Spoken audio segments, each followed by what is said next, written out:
Healthy and simple అటుకుల పాయసం ఈరోజు. దీనిలో 1 కప్పు అటుకులకి అర్ధం కప్పు బెల్లం వేసుకున్నాం. దానికి కాస్త వాటర్ వేసేసి పాకం పట్టాల్సిన అవసరం లేదు. దాన్ని తీసి పక్కన పెట్టేసుకొని జస్ట్ కరిగితే చాలు. తర్వాత 1 కప్పు అటుకులకి దాన్ని మనం రఫ్గా కడుక్కొనేసి డ్రై చేసేసి దానికి పెట్టేద్దామంట. ఇంకో బాండి తీసుకొని దాని లోపల ఒక 2 స్పూన్స్ నెయ్యి వేసి ఆల్మండ్స్, క్యాష్యూస్ అండ్ కిస్మిస్ 3 కూడా ఫ్రై చేసుకొని పక్కన పెట్టేసుకుందాం.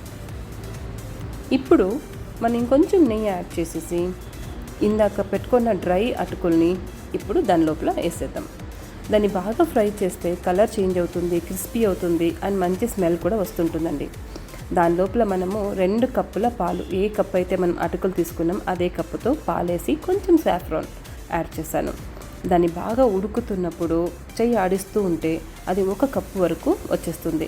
ఆ పాల్లోనే బాగా ఉడికింటాయి కాబట్టి అటుకులు చాలా సాఫ్ట్గా క్విక్గా అయిపోతుంది. దాని లోపల డ్రై ఫ్రూట్స్ యాడ్ చేసేసి బెల్లం పాకంని ఫిల్టర్ చేసి వేసాం కదా, దాన్ని బాగా కలిపేసుకోవాలి. లాస్ట్లో ఎలైచీ పౌడర్ యాడ్ చేసేస్తే ది సింపుల్ అటుకుల పాయసం రెడీ. Thank you.